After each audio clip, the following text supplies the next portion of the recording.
Assalamualaikum warahmatullahi wabarakatuh.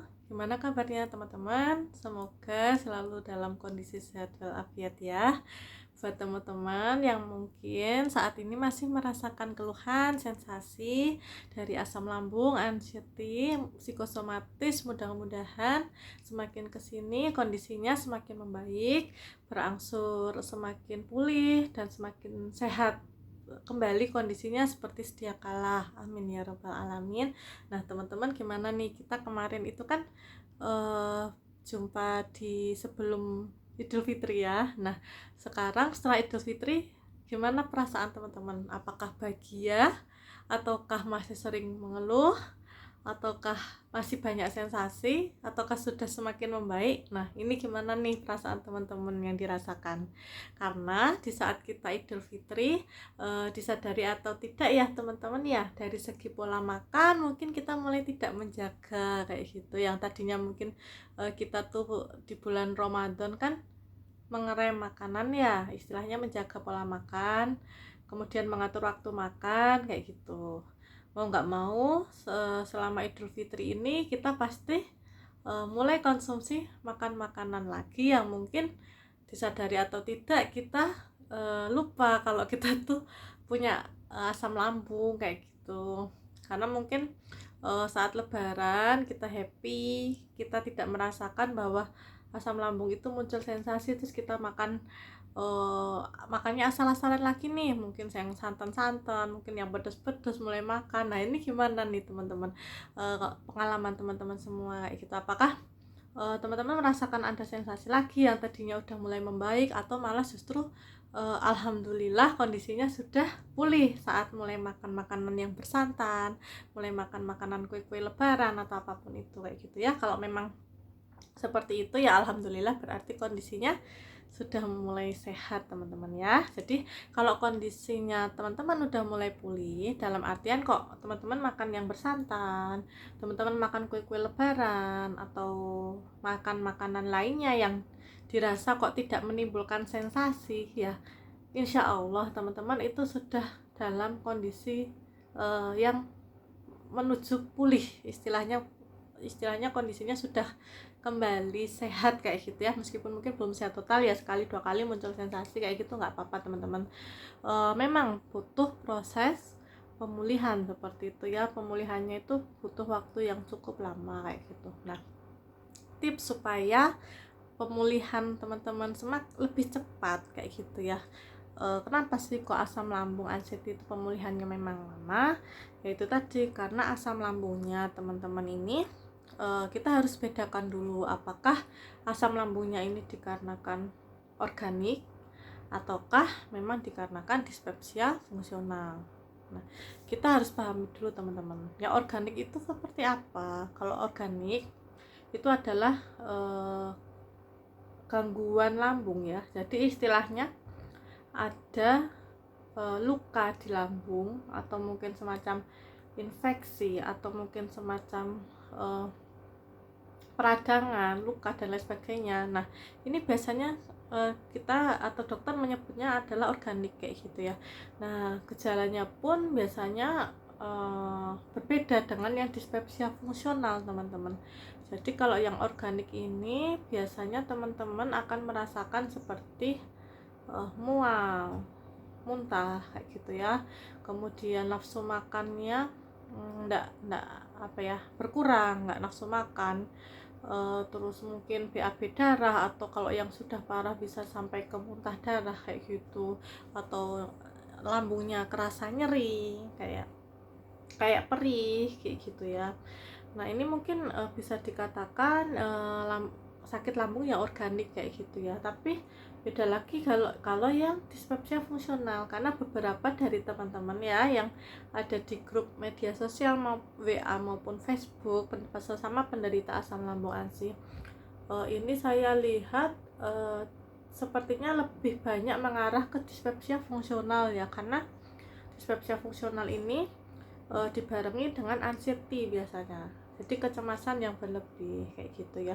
Jadi kalau misalnya dispepsia fungsional itu biasanya kita periksakan ke dokter, itu dokter hanya mengatakan oh ini asam lambung yang berlebih saja kayak gitu. Tapi masih dalam kategori aman, enggak apa-apa kayak gitu, karena nafsu makannya masih bagus, tidurnya masih nyenyak, kemudian mungkin di perut kok nggak ada masalah, seandainya ada masalah pun paling cuman sedikit nyeri atau ulu hatinya, atau mungkin terkadang terasa begah kayak gitu ya.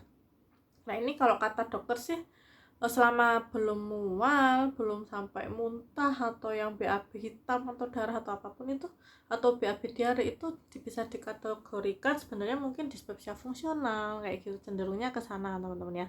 Tapi kalau untuk lebih pastinya teman-teman bisa konsultasikan ke dokter untuk dilakukan pemeriksaan lebih jauh, lebih mendalam lagi kayak gitu ya.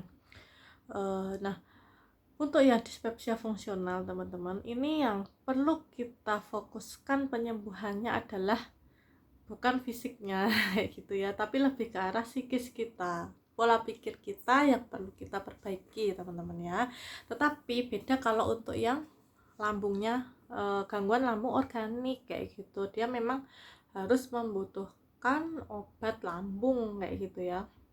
Nah ini kalau yang dispepsia fungsional ini lebih ke arah membutuhkan pengobatan secara psikis. Nah, dengan cara apa? Bisa dengan cara konsultasi ke psikolog ataupun berobat ke psikiater seperti itu. Nah, jadi memang teman-teman dari di sini harus membedakan dulu nih, dirasakan sendiri. Mana ini kira-kira ya? Apakah saya ini organik ataupun dispepsia fungsional? Karena kebanyakan kalau gangguan lambungnya organik itu tidak disertai dengan anxiety teman-teman ya. Seandainya ada anxiety pun, anxiety-nya tidak terlalu separah yang dispepsia fungsional kayak gitu. Kalau yang lambungnya itu dispepsia fungsional ini biasanya anxiety, kecemasan atau kepanikannya ini biasanya lebih tinggi dibandingkan mereka yang menderita gangguan lambung organik seperti itu ya teman-teman ya. Makanya kenapa kok gangguan lambung organik itu lebih cepat pemulihannya, karena mereka jarang disertai dengan anxiety. Tetapi kalau yang asam lambungnya lama sembuhnya itu bisa karena anxiety-nya sebenarnya, karena kecemasannya kita yang terlalu berlebih kayak gitu. Maka kenapa asam lambung itu tidak bisa semakin pulih atau lama pulihnya kayak gitu, karena istilahnya pola pikir kita teman-teman, pola pikir kita, kemudian rasa khawatir kita yang terlalu berlebihan.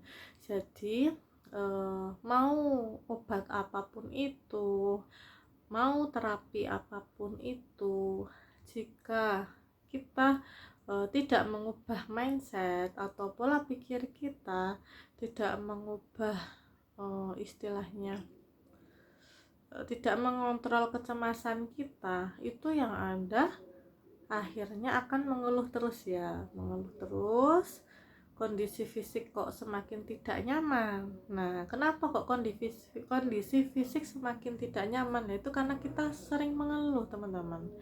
Ibarat kalau kita mikir, duh kok aku kok pusing ya, kok aku kok keliengan, kok perutku begah, kok gini-gini, ya itu akan terpola seperti itu terus. Nah teman-teman, kalau mau cepat sembuh otomatis harus keluar dari zona itu. Jadi jangan banyak mengeluh. Selama kita mengeluh, itu lama-lama akan termindset, terpola di alam bawah sadar kita. Akhirnya yang bikin lama pemulihannya itu sebenarnya dari situ, dari diri kita sendiri teman-teman. Jadi kita berusaha untuk sebaiknya, alangkah baiknya adalah berusaha untuk menerima dulu bahwasanya oh jelas ini bukan lambung yang organik, istilahnya ini asam lambung yang karena anxiety, karena dispepsia fungsional, jadi ya membutuhkan waktu yang cukup lama. Itu kita terima dulu teman-teman, kita jalani dulu prosesnya kayak gitu. Yang penting kita tetap berikhtiar dengan berobat, dengan melakukan terapi, istilahnya obat apapun itu, yang penting teman-teman yakin aja, karena macam-macam, ada yang menggunakan kunyit, ada yang menggunakan kefir, ada yang menggunakan madu, ada yang menggunakan talpinah dan lain sebagainya ya, pati garut, macam-macam teman-teman ya. Nanti kalau teman-teman ngikutin yang A, B, C itu teman-teman bingung sendiri. Jadi teman-teman yakin aja dengan apa yang menurut teman-teman itu cocok gitu ya. Kalau saya sendiri, saya cocoknya dengan menggunakan kefir, kemudian talbinah. Mungkin bisa melihat video yang sebelumnya, video saya sebelumnya. Dan yang jelas memperbaiki pola makan teman-teman, memperbaiki pola makan yaitu perbanyak sayur, perbanyak buah, sayur yang hijau-hijau yang pasti ya, jangan sayur yang putih ya. Kemudian buah itu lebih banyak melon dan pepaya. Kemudian perbanyak juga air putih, menghindari teh dan kopi dulu. Kemudian susu juga saya hindari. Jadi yang menurut saya makanan yang sehat dulu aja lah kayak gitu. Telur saya rutin makan, kemudian tahu tempe, daging ayam masih aman insya Allah kayak gitu. Jadi ya kita tahu ya kita sendiri kayak gitu ya, tubuh kita ya teman-teman ya. Istilahnya kalau pencernaan sedang bermasalah ya kita makan makanan yang aman aja menurut kita ya, yang sehat-sehat aja. Tetapi di luar itu yang nomor satu adalah pola pikir kita yang harus diubah teman-teman. Kita harus bisa menerima, kita harus bisa ikhlas bahwasanya kita saat ini sedang dikasih ujian oleh Allah berupa penyakit ini kayak gitu. Jadi kalau kita banyak mengeluh, sama saja kita tidak mensyukuri apa yang Allah berikan kepada kita. Nikmat Allah itu sangat banyak teman-teman ya. Jadi kalau kita mengeluh terus sangatlah rugi kitanya. Yang ada harusnya jenengan teman-teman semua atau kita semua pulihnya cuma dalam waktu 3 bulan, jadi 1 tahun, jadi 2 tahun. Itu karena kita masih banyak mengeluh. Sedikit-sedikit ada sensasi dirasakan. Misalnya hari ini tuh kok keliangan ya, ini kenapa ya, kok dada sesak ya, terus besok ngeluh lagi, duh kenapa ya, kok saya pusing ya, duh besok. Jadi biasakan untuk jangan mengeluh teman-teman ya, perbanyaklah untuk bersyukur. Kemudian istilahnya kalau untuk curhat silahkan, dan curhatlah ke ahlinya, curhatlah ke memang dia di bidangnya kayak gitu, bisa ke psikolog ataupun ke psikiater teman-teman ya. Jangan curhat ke teman-teman yang memang sesama penderita kayak gitu, yang ada nanti ya kalau masukannya mereka teman-teman kita positif, nah tetapi kalau masukan dari teman-teman kita sesama penderita negatif, yang ada kita malah semakin ngedrop kayak gitu ya. Jadi teman-teman langsung konsultasikan aja ke ahlinya, ke dokter ataupun ke psikolog kayak gitu ya. Jangan tanya antar teman, jangan tanya orang tua, jangan tanya ke keluarga, karena mereka kurang paham kayak gitu loh, nggak sesuai dengan bidangnya kayak gitu. Yang ada nanti teman-teman bingung, oh kok ada yang bilang sembuh dengan kunyit, kok ada yang bilang sembuh dengan kefir, kok ada yang bilang sembuh dengan susu kambing. Nah ini teman-teman jadi bingung nih, kacau kan kayak gitu ya. Karena setiap orang berbeda-beda, ada yang sembuh dari melalui perantara obat-obatan herbal, ada yang dari obat medis, ada yang dengan menggunakan terapi, itu berbeda-beda, hanya Allah yang tahu kayak gitu. Jadi yang penting kunci dari semua itu adalah kita belajar bersyukur teman-teman, belajar bersyukur, belajar menerima, kemudian jalani prosesnya, dinikmati aja, diterima aja bahwasanya oh memang Allah sedang kasih ujian ini, mudah-mudahan bisa menjadi penggugur dosa-dosa kita kayak gitu ya. Dan ke depan mudah-mudahan kita bisa menjadi pribadi yang lebih baik lagi, karena ini juga alhamdulillah momennya juga di bulan setelah Ramadan kembali ke Idul Fitri dengan kondisi yang mudah-mudahan kita semua dalam kondisi yang baik secara akhlak, baik secara ibadah, dan baik dalam segala halnya seperti itu ya, mudah-mudahan amin ya rabbal alamin. Mungkin sekian dulu yang bisa saya sampaikan. Terima kasih, sampai jumpa di video saya berikutnya. Wassalamualaikum warahmatullahi wabarakatuh. Mohon maaf jika ada salah-salah kata ya. Salam sehat jiwa dan raga.